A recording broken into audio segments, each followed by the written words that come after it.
Ladies and gentlemen, good day and welcome to EID Parry India Q2 FY24 earnings conference call hosted by DAM Capital Advisors Limited.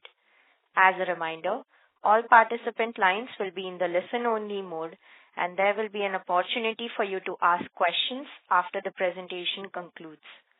Should you need assistance during the conference call, please signal an operator by pressing star then 0 on your touchtone phone. Please note that this conference is being recorded. I now hand the conference over to Mr. Sanjay Manyal from DAM Capital Advisors Limited. Thank you and over to you, sir. Hello everyone. A very good afternoon to all. We thank the EID Parry's management for giving us the opportunity to host this call. On the call today, we have with us Mr. Suresh, Managing Director, Mr. Y. Venkatesh, CFO, Mr. Biswa Mohan Rath, Company Secretary, and Mr. Srikantan, Head Nutraceutical Division. I hand over the call to EID Parry's management for the opening comments, followed by question and answer session. Thank you and over to you, sir. Thank you, Mr. Sanjay, and good afternoon, everyone. It gives me great pleasure to be part of this analyst call to share an update on the global and Indian scenario and explain the Q2 performance of the company. Global sugar balance for 22-23 is at a surplus of 1 million metric ton of raw value against previously estimated surplus of 0.78 million metric ton. Majorly due to the increased production estimates from Central South Brazil, Turkey, Ukraine, and to some extent from Kenya. For 2023-24 as well, significant increase in production is expected from Brazil, EU, and Turkey. Raw sugar futures are trading around the historical highs of 27 cents per pound, having reached 12-year high of 27.6 cents per pound. Currently, I think they have even touched 28 cents per pound as well. Rising crude prices, incentivizing more diversion to ethanol and shipment delays due to heavy rains in Brazil, coupled with the expected shortfall in production from India, are rendering a bullish outlook for the prices in the medium term. Regarding Indian scenario, with a drop in yield due to the El Nino conditions in the key growing states of Karnataka and Maharashtra, the latest estimated production for the sugar year 23-24 is pegged at 337 lakh metric tons, including diversion to ethanol, while the consumption remains flat. It may be noted that the total production for sugar year 22-23, including diversion to ethanol, was 368 lakh metric tons. With this expected drop in production, we don't expect permission for sugar exports during this season 23-24 from the government. As far as the ethanol blending program is concerned, the country has reached an estimated 11.5% of blending during the sugar year 22-23, which is equivalent to a diversion of 4.1 million metric tons of sugar to ethanol. As may be known to you all, the OMCs are yet to announce the ethanol price revision for the year 23-24 in line with the FRP increase. We are hopeful that the government would favorably consider an upward revision of ethanol price to partly compensate for the FRP increase which has already happened. Grain-based distilleries are yet to get clarity on the rice supply from FCI, though there is some solace in the form of price relief from OMCs for ethanol made out of broken rice.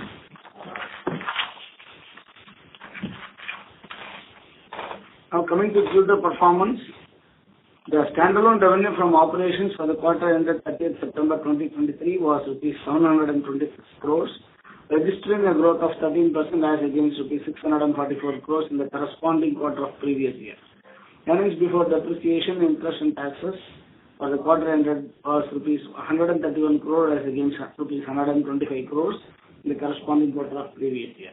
Standalone profit after tax for the quarter was rupees 86 crores as against rupees 85 crores in the corresponding quarter of the previous year. The standalone revenue from operations for the half year ended 30th September 2023 was rupees 1424 crores, registering a growth of 4% as against 1363 crores in the corresponding period of previous year.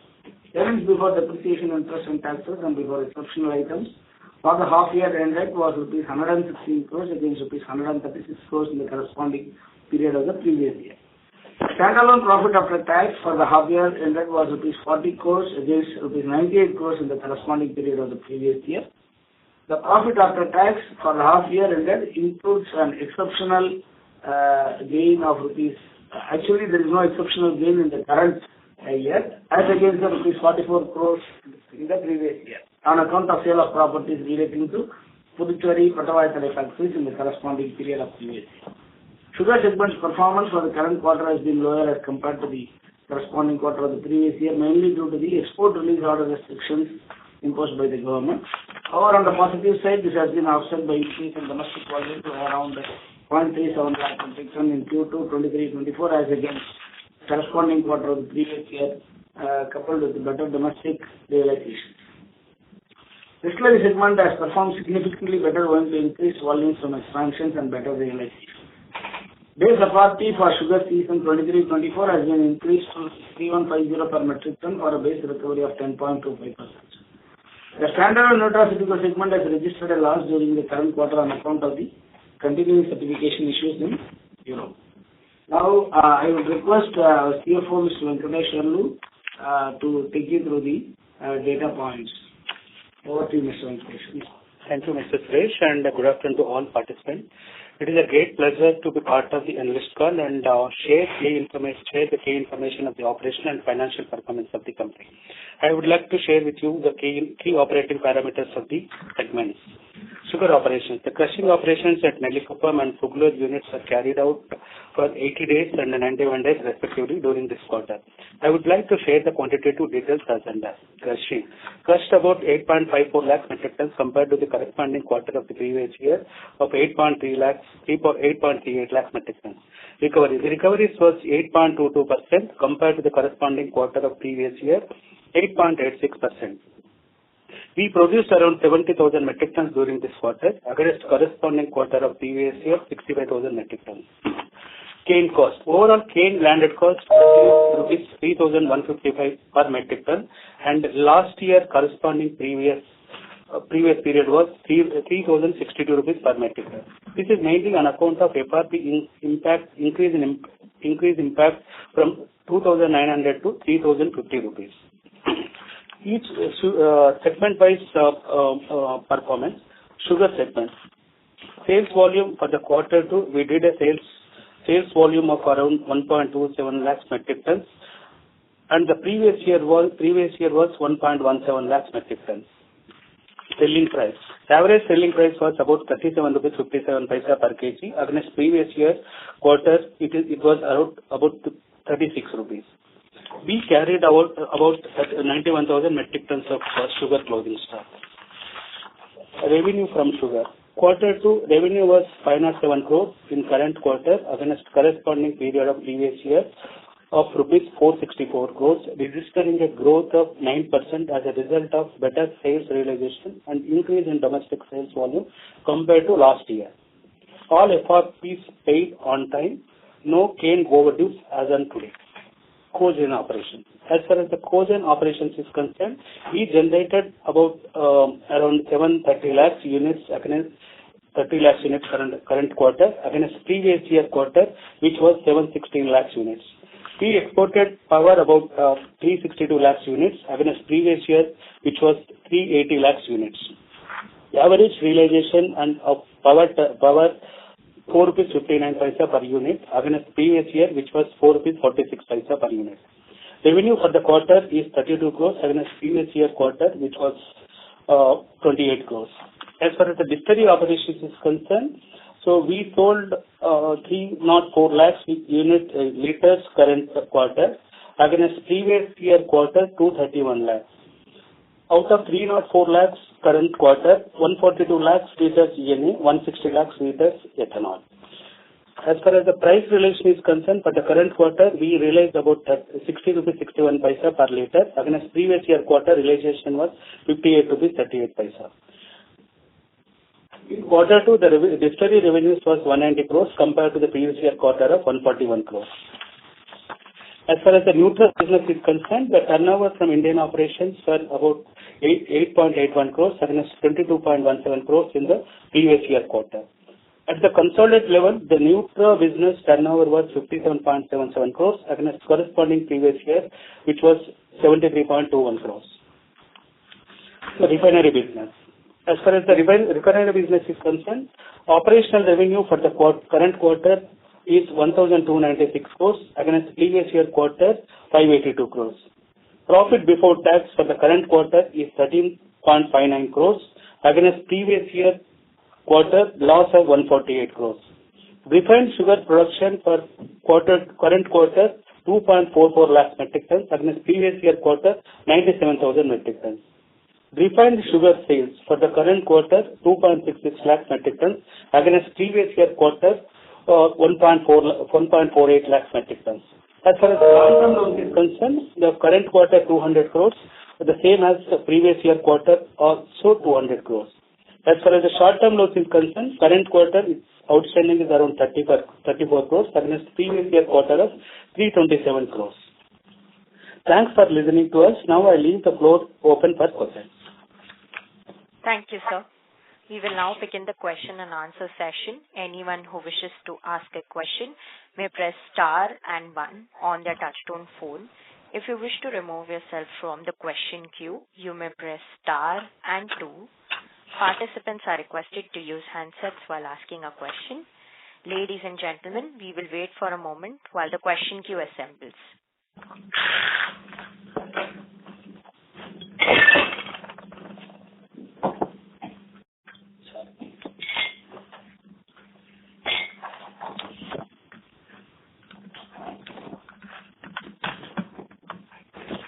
The first question is from the line of Mr. Sanjay Shah from KSA Shares and Securities Private Limited. Please go ahead, sir. Yeah, good afternoon, gentlemen. Sir, I appreciate this quarter's performance as far as sugar is concerned, where we have grown by 69% compared to last quarter. Sir, in cogen we have not done well. Distillery we have degrown. Nutraceutical EBITDA has shown a very good profitability, but top line has not grown. So can you, it will be helpful to us if you clarify how we are doing in the subsequent quarters, how we'll do this year, and what about nutraceutical, where the profit is so high and revenue has not grown. So what we are doing on that side? Good morning, Mr. Sanjay Shah. I'm Srikanth here. This is regarding Nutra. First, let me answer your question on top line. The degrowth as compared to last year Q2 was mainly due to Europe certification, where we were billing to Europe last year. Due to delisting of certifying body this year, we were not able to bill this quarter. We expect that to resume from Q4 as we are working with the new certifying bodies for the accreditation. On profitability, where you commented that profitability is better as compared to top line is really growing. Part of the profitability was due to the reimbursement of insurance claim in Valenza. That's why the profitability is looking better. And in terms of future, as I was sharing with you, because of accreditation with the EU and the revival of the US market, we expect to do that much better than last year. Thank you. Helpful, sir. Sir, can you comment on distillery side, sugar refinery side, how we are doing now? How do you see that panning ahead? Do you have any specific questions, and that will be better? Yeah, the specific question was regarding refinery. That how do you see future ahead for refinery? Because we have been throwing huge losses on refinery side, nutraceutical not growing since last so many years.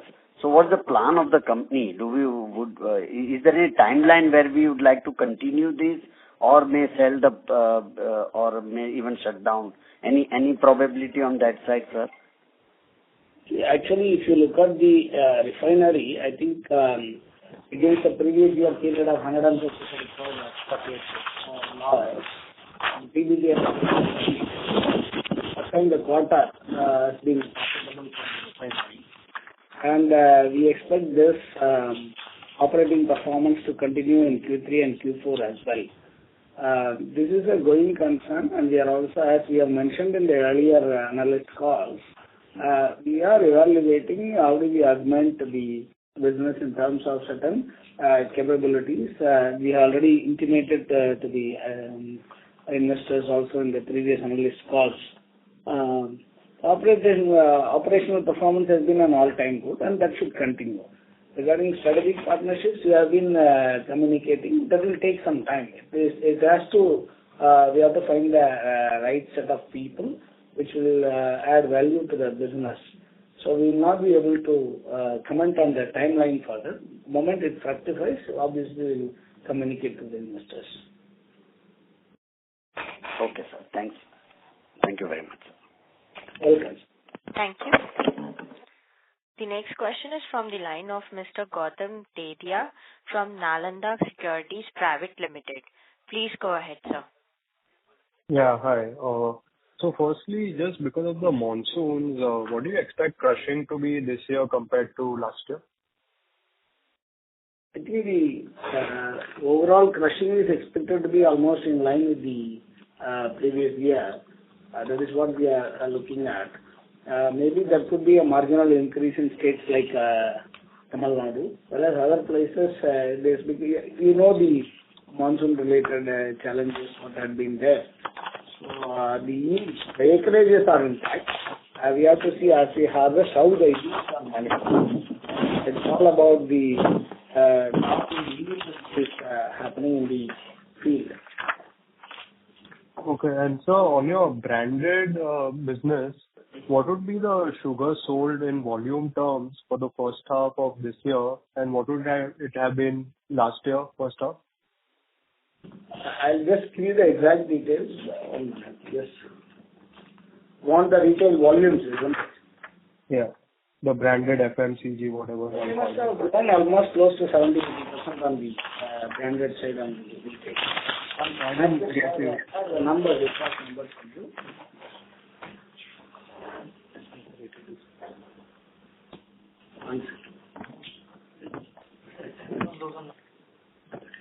So we were around, where is that? 47,000 last year. This year, for YTD, we are 67,000. From 47,000 tons of YTD of last year, we are around 60,000 tons, 67,000 tons now. Okay. And so on a quarter-on-quarter basis, from a 23,000 tons, we are at now 33,000 tons. okay. And so just for this FMCG operations, we would have hired few people to build a FMCG team. So just to get a sense on a quarterly basis, what would be the expenses we would be recording under employee expenses or other expenses? See, like a ballpark picture. See, I think this is not a new one for FMCG. The retail when you are selling, that itself is an FMCG. Your sugar is nothing but fast-moving consumer good only. It's a daily consuming commodity. That has been there for quite a while. We have got the retail team has been selling that. Nothing has come in new into the system. Okay. And so just one clarification. So you said in the Nutra business, we got some insurance claim. Can you quantify that amount? About 20 crores we received better. Okay, so if I strip that out, our profit would have been 4 crores and that kind of margin would be sustainable going forward. This 20 crores not from the Indian operations. This is from US operations. Okay. And just one more clarification. So on the refinery business, the way you see things right now, you are very confident that in the second half we should be profitable. Yeah, definitely. And will it be better than the second half of last year? Like if we strip out the one-time expenses? It should be definitely. Okay. Thank you, sir. Thank you. The next question is from the line of Mr. Vismay Bhatt from Sri Securities. Please go ahead, sir. Can you hear me? Yes, sir. Okay. My first question is, does the company have any plans to expand northwards so as to diversify our plant locations? Will we enter states like UP which has higher recovery rate? No, we don't have any plans in going beyond the south in terms of new factories. Okay. Thank you. How is the company enhancing distribution network, and what are its projections? How many retail outlets will we be in, say, 2 years? Well, currently, we are in roughly around 1 lakh outlets, both direct and indirect put together. Definitely, this should be growing at the rate of minimum of 30% year-on-year basis. Okay. So what is the revenue in crores accruing out of the sale of value-added sweeteners? How much is it poised to grow by? What is the SKU-wise breakage? Can you tell, like, white label, how much revenue, Amrit Jaggery powder, Sweet Care, how much revenue does each SKU give? And what is the revenue in crores which is coming out of the value-added sweeteners? We can give you a total value-added sweeteners revenue. SKU-wise and all will be too much of an ask. I'll give you just as the other calls come in, we will just collect the data and share it with you. So, sir, can you help us understand what is the impact of the exports ban on the company? How much will it affect our top line and bottom line? We have to take it as a last year equivalent volumes what we have exported. We didn't have an opportunity to export now. So that is the exact quantum and value, nothing else. Because it's all about an opportunity. Export is not a regular item. It was an opportunity last year, but the opportunity is not there this year. Okay. So what is our company's advertising expenditure in crores, and how much is it increase? How much will it increase by? What are the projections?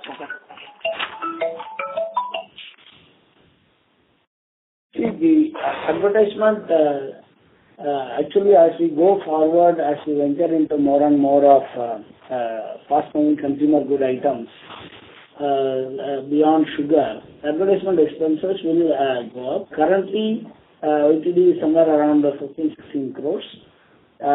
These are all predominantly used for brand building.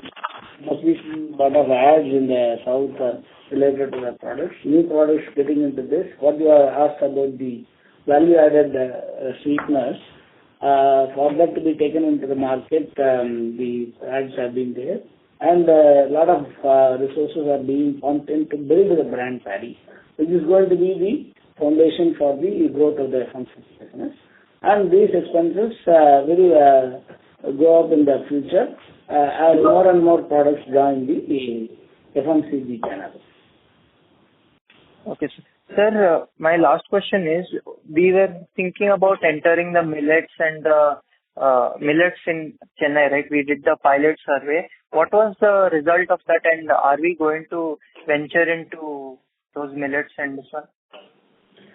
I think those things have given us, the pilots have given us the confidence that we can venture it into a commercial scale. We are evaluating the scale and the market in which we need to launch and the timeline of the launch. Maybe in another 2 to 3 months, we should be having a fair idea about that into the launch into the market. Sir, just I want to try to understand, the salt market is mostly branded, but the sugar market is not so branded. Is there any specific reason for that? And how is the company going to capitalize on this opportunity of massive head growth? In fact, that was the premise in which we ventured into the branded sugar some time back, 4 or 5 years back. Sure, even now, the branded sugar is hardly 8 to 10% in the overall sugar market. That is the reason. Salt has been branded because the Tatas and other people, for the Annapurnas of the world, they have worked on it for the last 2 to 3 decades to build that brand into such a category. So that's what we have attempted in sugar, and we have been really successful. The story of selling 600 tons per month in the retail channel 5-6 years back, today we are selling close to 12,000 tons per month. That is a demonstration of the thing that the branded category is there to grow. That is a huge opportunity, provided we have enough sugar to sell in the retail. Sir, how much does our company spend on slotting fees for in supermarkets and to get it on the shelves? Sorry, can you please repeat? Slotting fees means to put on the shelves and everything, we pay the retail store some money, right? That varies from shop to shop, depending on the chain of stores, depending on what sort of visibility we want in the particular outlet. The terms of trade will vary from outlet to outlet and chain to chain. Yes. Sir, can you give us a brief margins on... Again? I'm sorry to interrupt. Can you join the question queue again for follow-up questions, sir? Can I ask one question and I'll be done? So we have other participants also waiting in the queue. Okay, sure. Thank you so much, sir. The next question is from the line of Mr. Naushad Chaudhary from Aditya Birla Sun Life AMC. Please go ahead, sir. Thanks for the opportunity and hope my audio is fine. So, firstly, wanted to understand on our journey of branded sugar. Just wanted you to explain us in terms of in next couple of years, if this percentage of branded sugar business keeps improving, how this will change the overall economics of our business.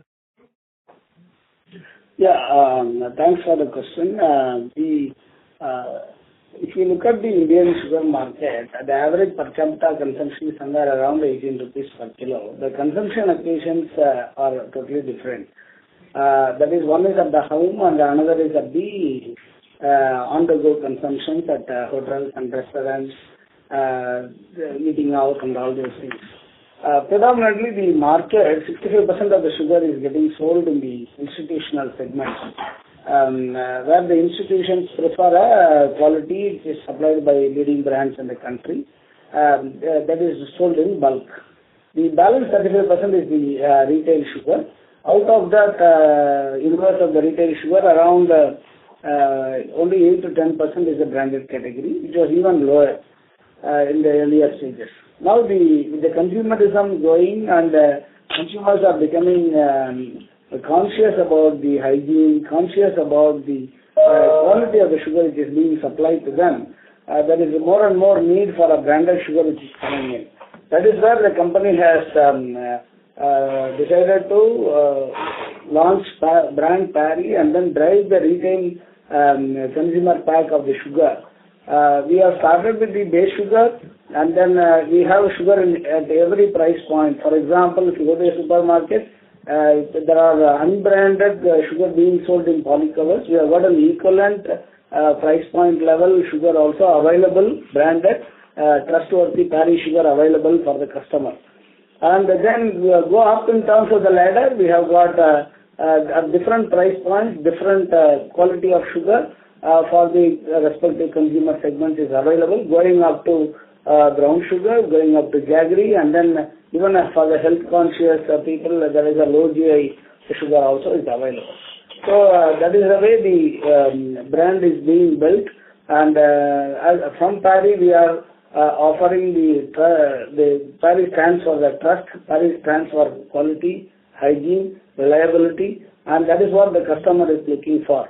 And sugar being a daily consuming item, and as Parry is able to give that one, there is a huge opportunity for this category to grow.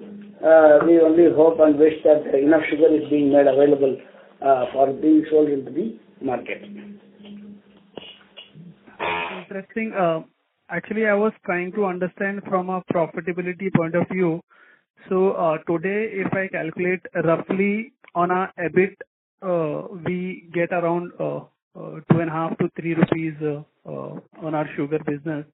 And as your branded business keeps growing, is there a potential to double your EBIT per kg or more than that because you have a high price range here and your raw material cost would not inch up much? Yeah, actually, I will put it this way. It will be too early to count the results. FMCG, the branded product selling is a slow burn. It is going to give you very good returns in the long run. What we are building now is a brand Parry. The brand equity is getting built and consumers are getting into this. The more and more value-added products proposition or saliency in the sales goes up, there is going to be increased realizations coming in. Maybe by next year, by this time, we should be in a better position to talk about the EBIT and other things for the FMCG as a segment. Because by that time, if you see the jaggery what we are launched is doing well, the brown sugar is there, then there is a low GI sugar, all would have come to some different level. So it will be too early to talk about the profitability because this is the phase in which we are building the brand and establishing that in the minds of the consumers. Okay, don't quantify it, sir, but qualitatively, do you think the potential is huge here to, once your expansion cost in control, add an expansion cost in control, there's a huge potential to grow your EBITDA per kg here? Yeah, definitely it is there. See, compared to the unbranded sugar which is being sold in the market, there is at least a 1 rupee net premium available to the branded sugar, any branded sugar when the consumer buys that. So as you go up in the value chain in terms of brown sugar, jaggeries and low GIs, the value propositions are higher because they are all targeted towards the health conscious customers. When the customer base grows, obviously the proportion of this value added category also grows and hence the overall profitability of this FMCG thing will automatically increase. There is a huge opportunity. The Parry is geared up to cash on the opportunity. Yeah, one last, then I'll come back in queue. Can you roughly quantify how much are we spending annually on our distribution and brand? I shared that we are on the sale value we are spending around 3% on retail. Okay, that includes your expansion, your ad, everything, right? Yeah. Okay, I'll come back in queue. Thank you so much. Welcome, sir. Thank you. The next question is from the line of Mr. Rajesh Majumdar from B&K Securities India Private Limited. Please go ahead, sir. Yeah, good afternoon, sir, and thanks for the opportunity. Sir, I had a specific question on our sulfurless sugar. What is the capacity of sulfurless sugar we have in Alial and what it is operating at and at what realization we are getting into sulfurless sugar category? Yeah, sulfur-free sugar is roughly around, I can say around 1.5 lakh tons equivalent is available for. 1.5 lakh tons per annum? Yeah. Yeah, and what is the capacity there and how much can it go to there? If it runs to the full capacity, that is what we can do. Depending on the consumer mix we have, we will produce. So that's the capacity. And what are we doing right now in terms of the volumes? Yeah, the plant is fully loaded and we are selling it to the retail as well as institutional customers. And what is the realization there we are getting versus the other products? Sorry, what is that? The realization in the sulfur-free sugar. That is, you are talking about retail realization or what is that? Okay. So I was asking if the sulfur-free sugar is selling at a higher price than the normal branded sugar price. So the sugar is sulfur-free. There are a set of customers who prefer only sulfur-free. Okay. Okay. So that is becoming the norm nowadays. Okay. And sir, my second question is on the refinery in Kakinada. How are we confident that we'll be able to maintain the profitability going forward? And what steps have we taken so that the mistakes in the past are not repeated? The question was not a bit clear. Please repeat the question and speak a little bit. There's distortion at your end. Could you please move into a good network connection area? Yeah. So my question is, in Kakinada, what steps have we taken to ensure that the profitability is maintained and that the mistakes of the past are not repeated? Yeah, but for the unfortunate things which happened, the business, the factory has been running very efficiently. In fact, of late we have even achieved world-class efficiencies in terms of process losses as well. We have taken some measures. What are the areas which are directly under our influence we have worked upon? So we are very good in terms of our costs. And also trying to lock our white premiums at the right times in the market. That's what has given us the benefit of better profitability, and that we will continue to do so in the quarters to come. So we are fairly certain that the kind of things you've seen in the past are not repeated in 13. Is that a fair assumption to make?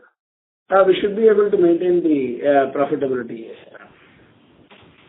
Thank you so much. Thank you. Thank you. The next question is from the line of Mr. Ritvik Seth from One Up Financial Consultants Private Limited. Please go ahead, sir. Yeah. Hi. Good afternoon, sir. Sir, couple of questions. So firstly, I understand that business is seasonal in nature, but if I look at the first half, our EBITDA is deteriorated because of increase in FRP, no exports, and lower yield as well.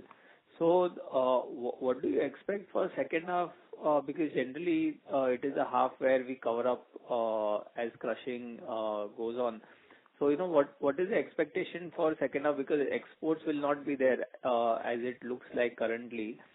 So, will we be able to cover up in second half, or it will be softer than the last year? That is what I'm trying to understand. For the there are only two things. Compared to last year, exports are not there. To that extent, that opportunity is not available for the mill. Second is, roughly to the extent of almost 70,000 tons was the exports in the H1 of last year. That is one.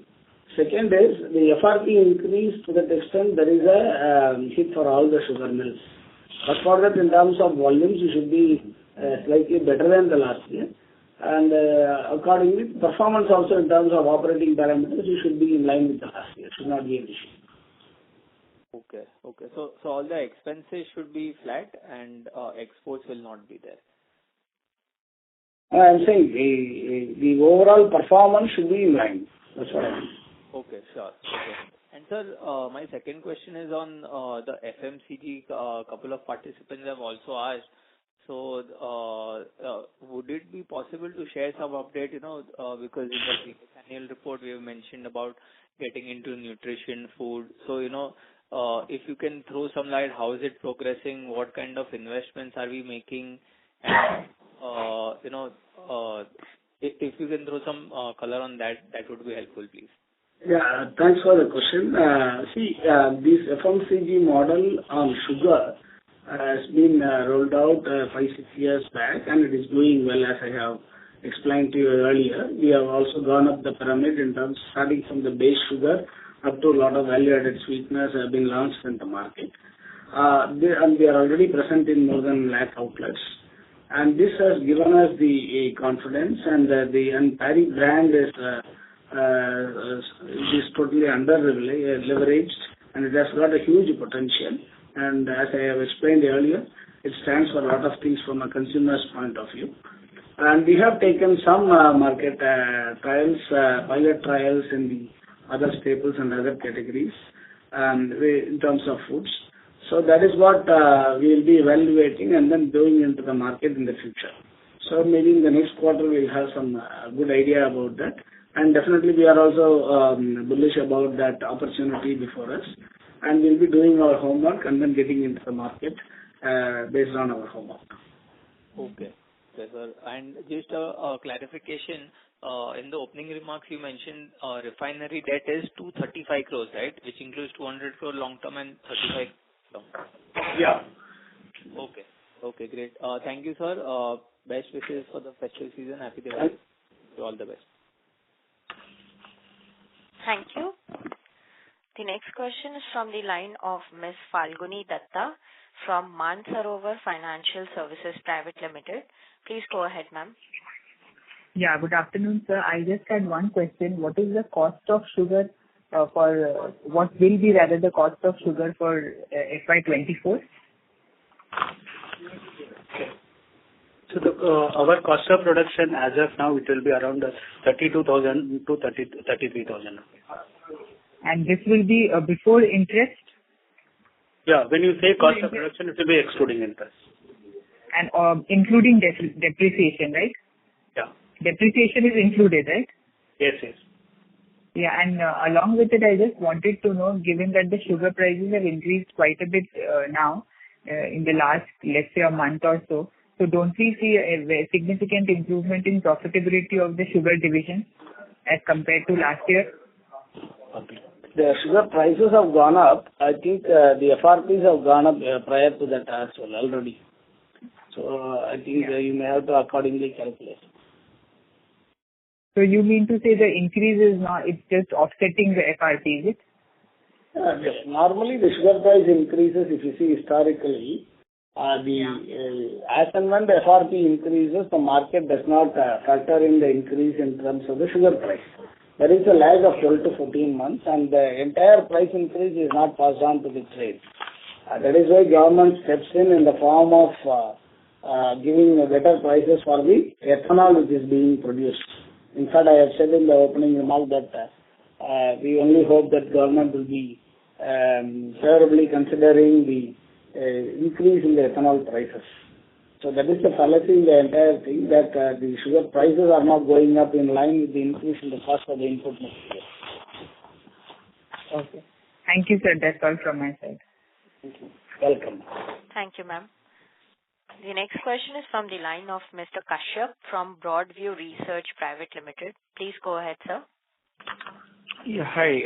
Thanks for my question. I couldn't hear a couple of things. Just to re-clarify, if I recollect, the borrowing in the last quarter, when we spoke during the last earnings call, was 600 crores short term in the refinery and 200 crore long term. So it was around, the refinery debt was 800 crores. So at this point in time, the refinery long-term debt stands at 200 crores, and the short-term debt, which was 600 crores, is now down to 35 crores. Is that the understanding? Yes, Kashyap, you are right, Kashyap. Okay.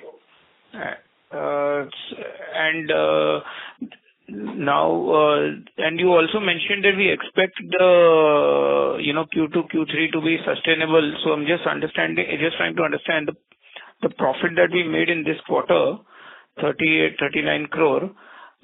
Basically, that is a function of. Is that repeatable in the next couple of quarters? See, there is a reversal of an MTM also which has happened. Beyond that, also operationally, the business will be profitable.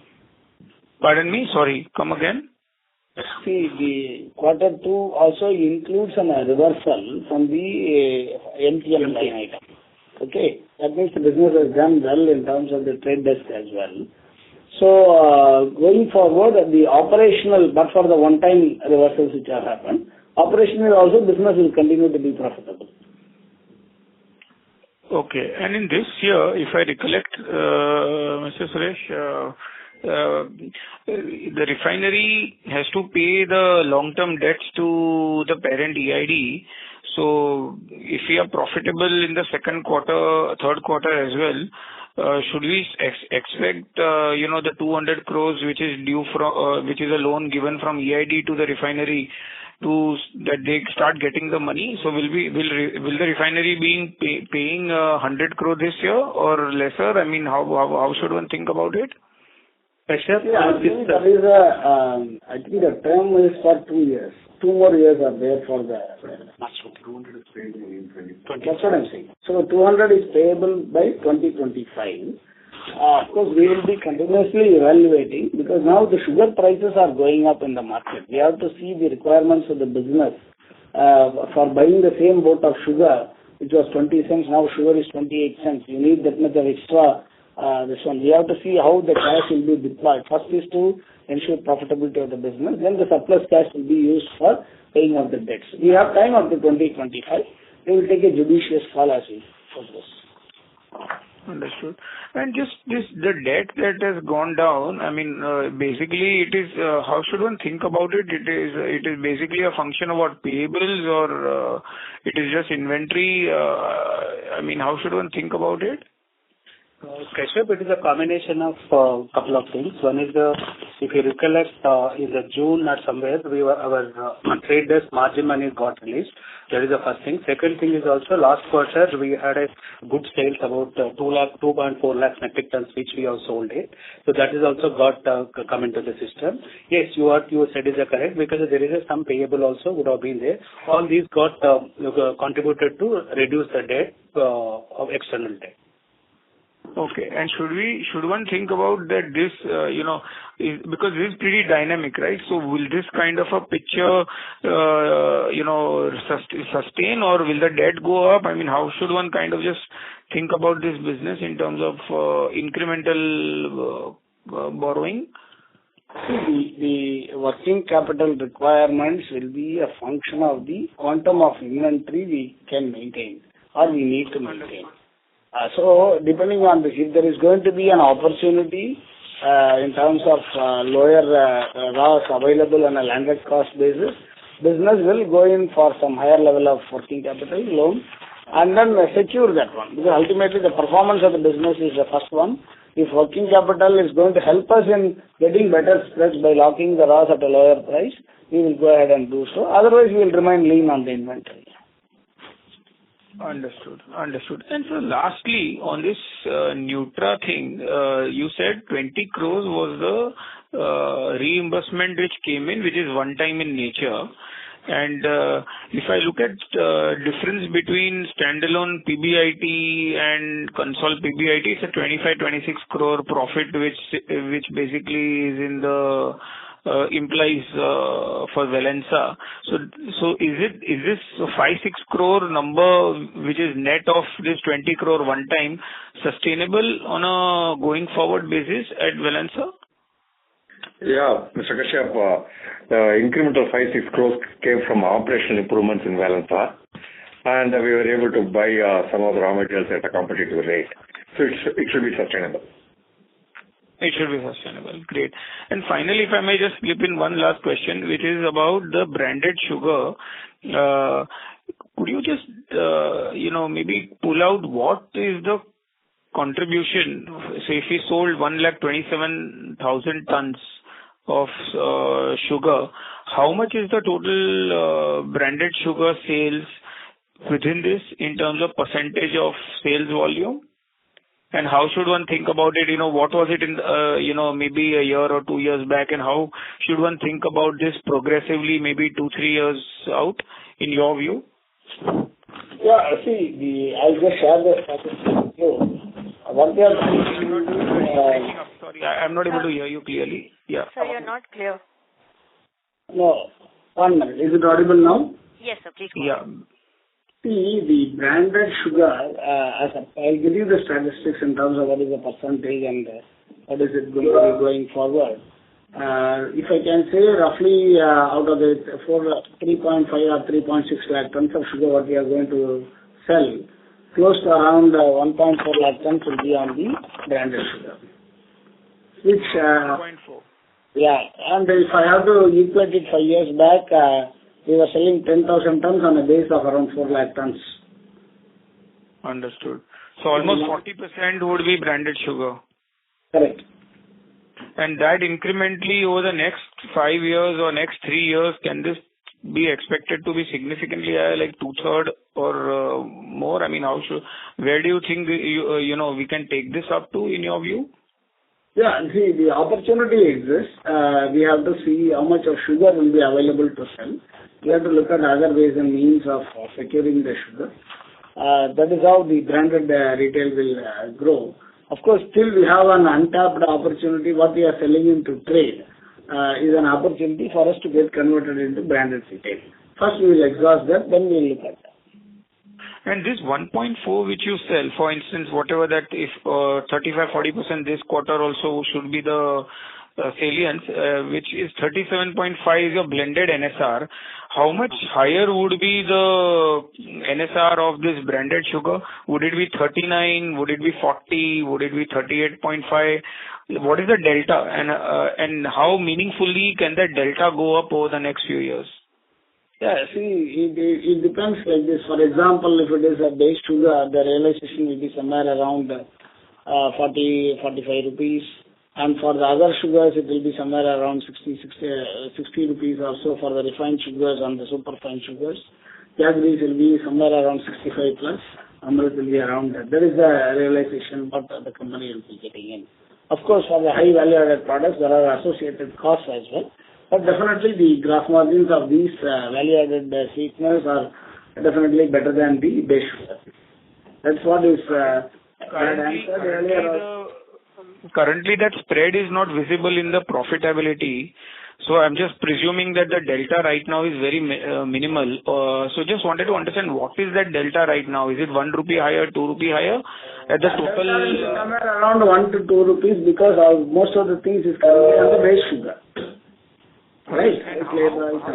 How do you think about this delta in terms of expansion of this delta over the next few years?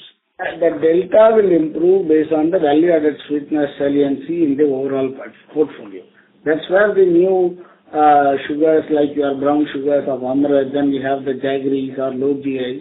Those are the ones which are going to improve the delta because consumers are looking for that type of health products in sugar. They want to use sugar, but they want to use healthy sugars as well, better sugars as well. There are consumers who use normal sugar, and there are consumers who are willing to pay that extra premium for using the better sugars. So we have got a portfolio of products in the better sugar category, in the form of Amrits, brown sugar, then jaggery, then low GI, etc., and superfine sugar. And these are the ones which are going to grow as we grow in terms of the number of outlets. The expansion of these outlets will help us to take these value-added products into those new outlets as well, thereby contributing to the growth in top line as well as profitability. Understood. Okay, sir. Thank you so much, and wish the team best of luck. Thank you, Mr. Prashad. Thank you. Thank you. The next question is from the line of Mr. Gautam from Nalanda Securities Private Limited. Please go ahead, sir. Yeah, thanks for the follow-up. So just a long-term picture question. So based on our current crushing, and if we assume we produce B-heavy molasses and we just consume captive molasses, what is the potential capacity we can further add post our expansion plans that will be completed in FY25? Potential capacity of? Ethanol, basically. Yeah. So overall ENA and ethanol put together, somewhere around 21 crore liters will be the thing, which will be done in 24-25. No, but beyond that, based on our crushing capacity, if we were just to consume captive molasses, what would be the potential? So this 21 can go to how much, like based on our crushing? No, captive molasses, if you look at that will the Karnataka expansion, what we have done in Haliyal, has taken into account the captive molasses generation. Accordingly, the capacities have been defined. So there is no further surplus available over there. As far as Tamil Nadu is concerned, this is the expansion of the Nelikuppam and other places is only helping us to reduce the bought-out molasses by 50%. Okay. There will not be any additional molasses available to improve the capacity. Okay. Thank you, sir. Thank you. The next question is from the line of Mr. Karan Shah, an individual investor. Please go ahead, sir. Hello. Am I audible? Yes. This is Karan Mehta. I'm not Karan Shah. Thank you, sir, for the opportunity. I just have a couple of questions. Firstly, on the refinery business, though we are the most efficient in this business, but still we aren't making much money there. And so what are our weaknesses or shortcomings in this business, and how can we overcome these to have better profitability? See, as I was explaining in the startup, the biggest driver of this business profitability is the white premiums or the spreads which are available for the business. Right? While the raw sugar and white sugar prices have galloped, also the freight rates and other things also have increased. Hence, the net spread available to the business for making a disproportionate profits is very much limited. Right? The efficiencies and operational improvements have helped this business to stay afloat even when the spreads were the lowest. We have never shut down our refinery for want of spreads. That means our costs, which used to be almost close to $70-80, has come down significantly in order to help us to operate even during low spreads. So the time when it comes, the spread is going to improve in the international market. That is going to add to the profitability. So what we are working on currently, and we have built the efficiency, is in terms of whatever under our influence, we work. That's why we have become the world-class refinery in terms of our operating costs.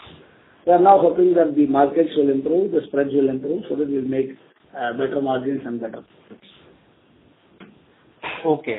Yeah. And sir, secondly, when we compare our sugar, cogen and distillery business ex of refinery with our competitors, we find that our margins are a bit lower.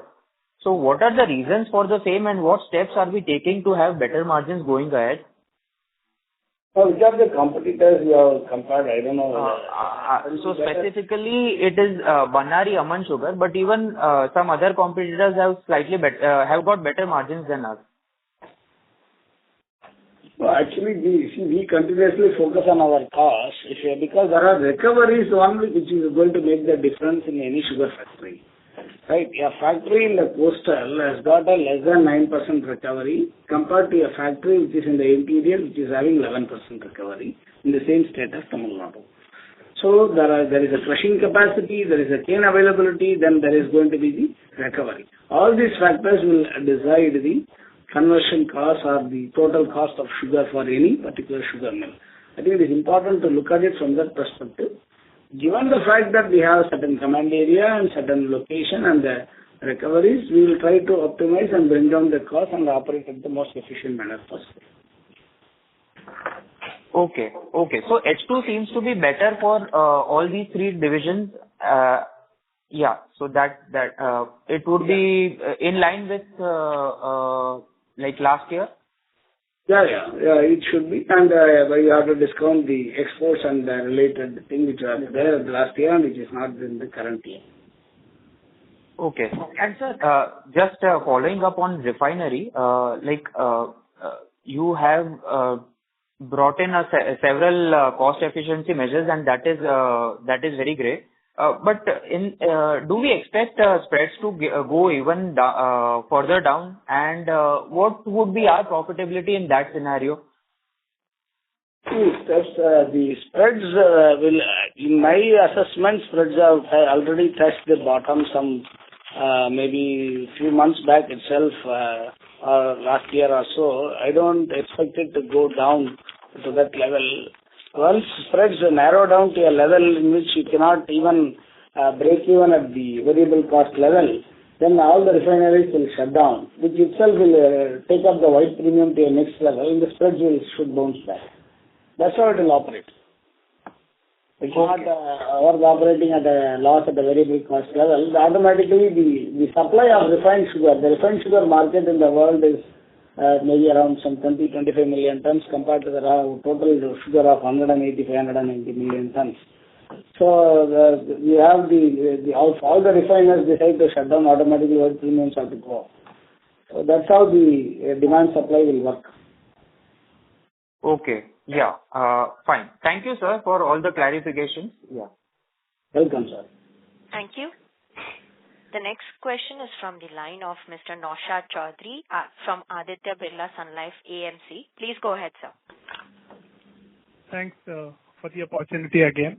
On the branded business, are there any entry barriers here in sugar branded business? And if you can explain what all challenges we have faced in last 5 years to build this business to help us understand the criticality of this business.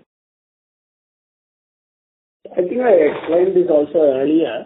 The important thing in any brand business is about, first is your products. You should have a good brand, which we have already, excellent brand Parry.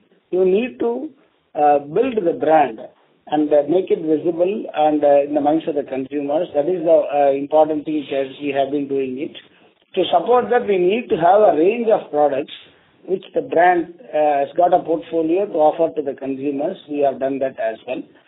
And once the products are available, it should go and reach the consumers. That means we need to increase the number of outlets in which we are present. So we were around some 6,000, 7,000 outlets over the last 5 years back. Now we are close to around 1 lakh plus outlets.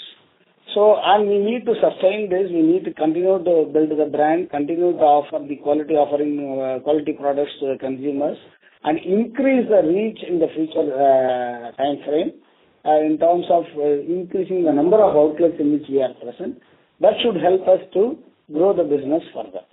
That's how it is. And the opportunity is the branded sugar segment category is relatively low compared to other FMCG products. Hence, there is an opportunity for the business. Understood.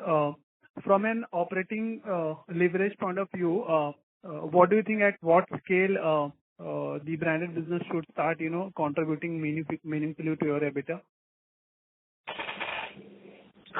Once the value-added sweetener should touch almost 25-30% of the overall sale, automatically the business will go to the different level. And what is that number today? Today on the 1 lakh on 5,000 tons, it is around 5% now today, value-added sweeteners. Okay, and what is your capex plan for 24 and after that? Except for the replacement capex, we don't envisage any major capex plan for the base business. Yeah. Okay, lastly, done, no? All are done already. Except the expenses which is underway, so there is no other major capex plan for the future years, except we will have the maintenance capex, which will be there year-on-year basis. All right, understood.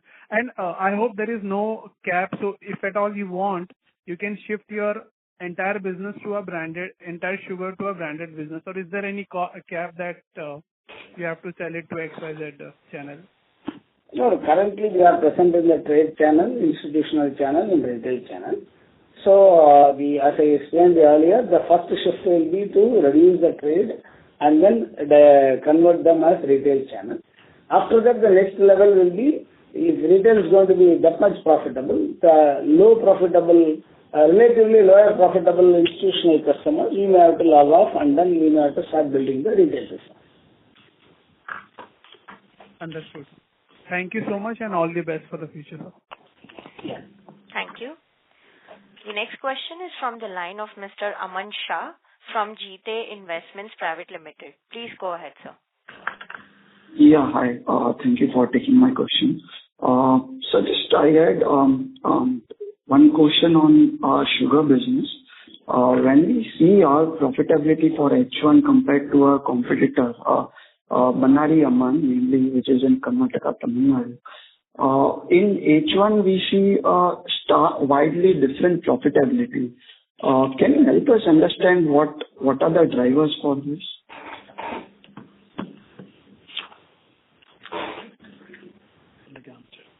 I think we already answered this. We are present in 3 states. The 3 states, our recoveries range anywhere from 8.5% to 12.2%. That is the spectrum of recovery across our plants.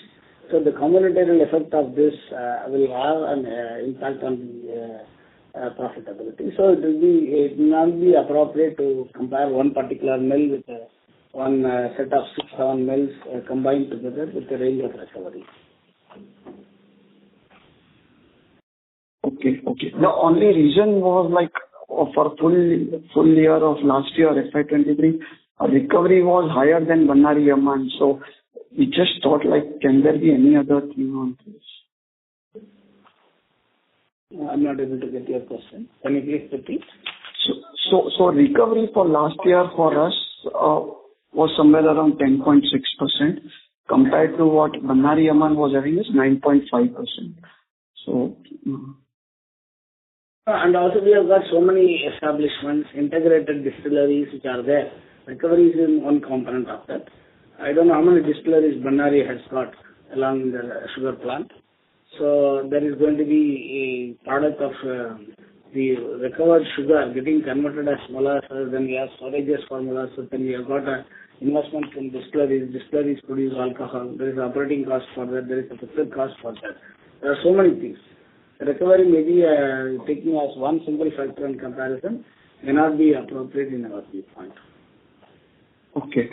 Sure, sir. So then another is on the retail part. You gave a lot of clarifications on the work that we are doing. Just on this, the investments that right now are going into building the value-added product, is it safe to say, like right now we will be in a slow burn mode on a EBIT basis for the retail segment? Like some losses would be happening right now, or break-even is happening? If you can guide on the profitability. When I said slow burn, it means it takes time for it to build. That's what I said as slow burn. Whatever we spend on the advertisements, these are all for building the brand. They should be treated as investments, not as expenditures and losses. That's what I call as a slow burn. We have to build the brand, we have to increase the number of outlets, we have to increase our reach, establish a portfolio of products. This takes time. We need patience for building that. For selling that 1,44,000 tons in trade, we don't need that type of setup. I can just sell it as it is. But for the business to be sustained over a period of, over a longer period into decades, the best thing is to build it properly, build it in a slow, steady model, and then scale it up. That's what we are doing. Sure, sir. So we should start seeing a good contribution to profitability from 4 to 6 quarters, you feel, in this segment? Definitely. Okay, great. Sir, and on refinery, just we think the outlook will be better from now. The Q2 profitability will be maintained. But what were the white premiums, and for how much period would we have locked these premiums?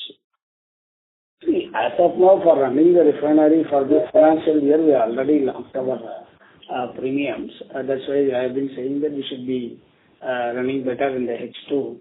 For the next financial year, we are waiting for the right opportunities in the market to lock our premiums. Okay. Great, sir. Thank you so much. Thank you, sir. Thank you. In the interest of time, that would be the last question. I would now like to hand the conference over to the management for the closing comments. Thank you, and I would like to thank all the participants for having taken the time out and joining us for this call. Hoping to meet you in the next call in the 3 months from now. Thank you. All the very best to you, and happy Diwali wishes to everyone. Thank you, sir. On behalf of DAM Capital Advisors Limited, that concludes this conference. Thank you for joining us, and you may now disconnect your lines. Thank you.